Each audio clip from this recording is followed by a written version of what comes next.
All right. So the NHL, the Hockey News has an interesting look at the hockey, the preseason season preview. This takes me back where they got pictures of the Las Vegas Thunder. Yeah. From circus acts to goofy mascots and contracts with livestock clauses, Strum never looked a gimmick horse in the mouth to sell the game in Sin City. Yeah. Yeah, I remember very well. This was quite the organization, but that's not what I'm here to talk to you about. So they're rating their top 25 centers, wingers, defensemen, goalies, and I've had some flack thrown at me. So we'll see where the Hockey News fills in.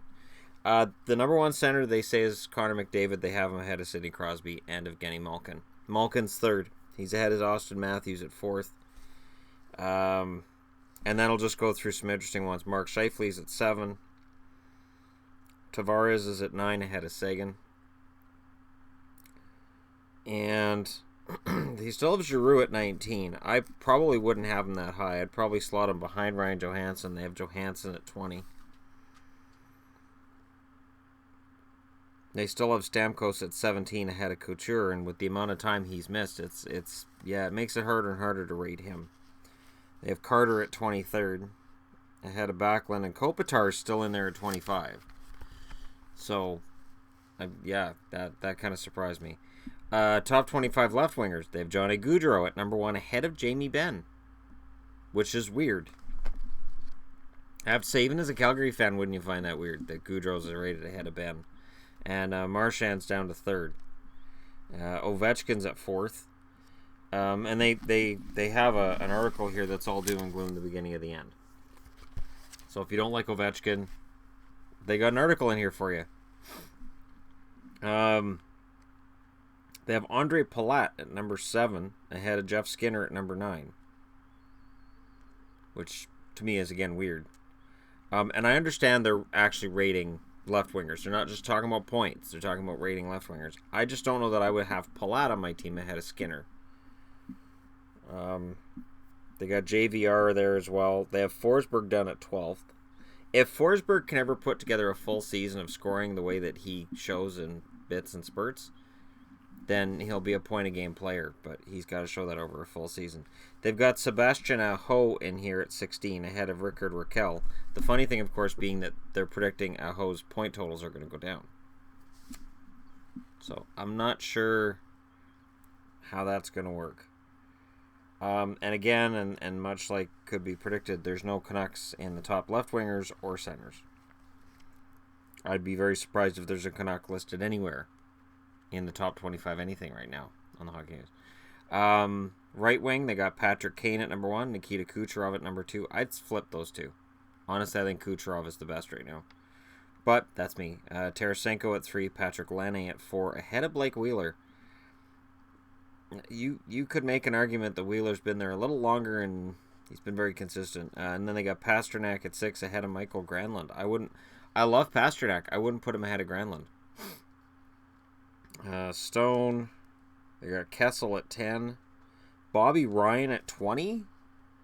Ahead of Okposo, Coyle, Eberle, Voracek, and Silverberg. Really? Bobby Ryan? Oh, come on. Regular season was a bit of a nightmare, but the powerful sniper redeemed himself with a hot playoff run in Ottawa. I've talked to you guys about this before. Don't overestimate playoff runs. Don't do it. Because you end up setting yourself up for fantasy failure the year after. You're like, that Bobby Ryan, he sucked during the regular season, but man, he was decent in the playoffs, so yeah, maybe I'll go ahead and take him. Don't do it. And wait, Eberle's ahead of Silverberg? Or in Voracek? Okay. Defenseman, this was when I laughed. This was when I actually laughed. So they've got Carlson at number 1. People are going to wonder where my Pittsburgh buddy is. He's not. Letang's at 13. They don't even have Justin Schultz in the top 25. So there you go. People are going to be redeemed by that one. But they have Carlson, Hedman, and Burns, the Trinity on the blue line. They have Shea Weber at number 24. And I keep being asked on the video, where's Weber? Apparently he's at number 24. Petrangelo's at 22. Carlson 20. Bufflin's at 19. Seth Jones 17. Lindholm 15. Yossi's at 12. They have Dougie Hamilton ahead of Roman Josi. I don't know how many people would actually say that Dougie Hamilton's a better defenseman than Josi. I'm sure there are some. I'm not one of them, and I watched Hamilton in Boston. They have Shattenkirk at 8. Ahead of McDonough. They have Keith at 7, Doughty at 6, Subban at 5, and Suter at 4. And Jacob Slavin's at 25. Oilers fans, Clefbaum's 23. Goaltending. This was another one. Carey Price at 1, Bobrovsky at 2, Holtby at 3, Murray at 4. Dubnyk at 5, Talbot at 6. I had Talbot at 2, of course, which caused everybody's heads to blow up. Gibson 7, Vasilevsky at 8. They have Vasilevsky ahead of Anderson, Quick, Bishop, Allen. That really throws me off because to me Vasilevsky was good for Tampa down the stretch, but I would not put him ahead of Quick or Anderson. I can understand Bishop, but not Allen. Allen's at 12. Lundqvist's at 14. Crawford's 16. Schneider's 17. Fleury's at 18. Tuukka's at 19. Save percentage has gone down in recent years, but the Bruins have also got weaker in front of him. Yeah, but he's missed some gimmies. There's probably one puck every game or two now that Rask, you see him allow, and you go, wow, he probably should have had that one. Rene's at 22. There was playoff magic in the veteran, but almost always at home. How much longer before UC Saros era begins? So Bobby Ryan was redeemed in the playoffs, but Pekka Rinne was not. Huh. And they got James Reimer at 23. And no mention of Luongo. Mike Smith's at 20 for anybody who's interested. They don't have Elliott in here at all. That's an interesting top 25. And again, there's no Canuck mentioned anywhere. And in the top 25 defensemen, they didn't have Klingberg out of Dallas either. So, Justin Schultz not even in the top 25 kind of surprises me a little bit because he had an excellent season. And to have Dougie Hamilton at 10, in the top 10, and Schultz isn't, there's no honorable mentions, there's nothing, it's kind of weird. Because I know which defenseman had a better season.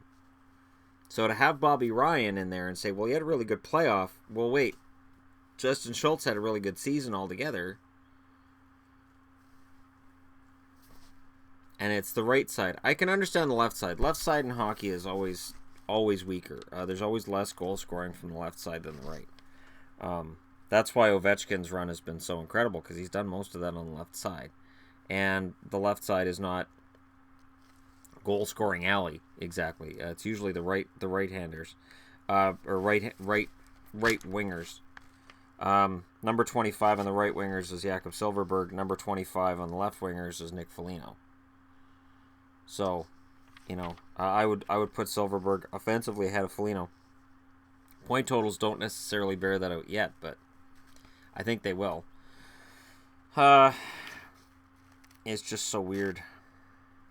There's Jake Gensel at 22. And he's behind Kreider. Lee's ahead of both of them. Taylor Hall's still at 19. Huberdeau's at 18. There's some randomness to this. Hoffman 14. Matt Tkachuk's 13? What? No, you can have Matt Tkachuk on this list, but to have him at 13 and Nick Foligno at 25 is just insanity.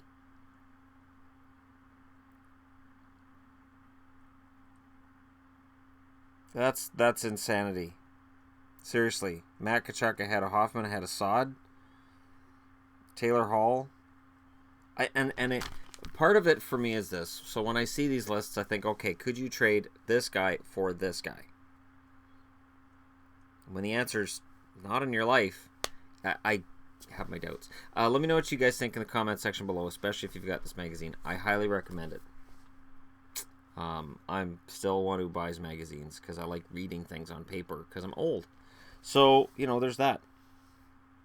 Yeah. So, pick it up. Thank you all for watching. Don't forget to hit like and subscribe if you're browsing your way through, and I will talk to y'all again soon.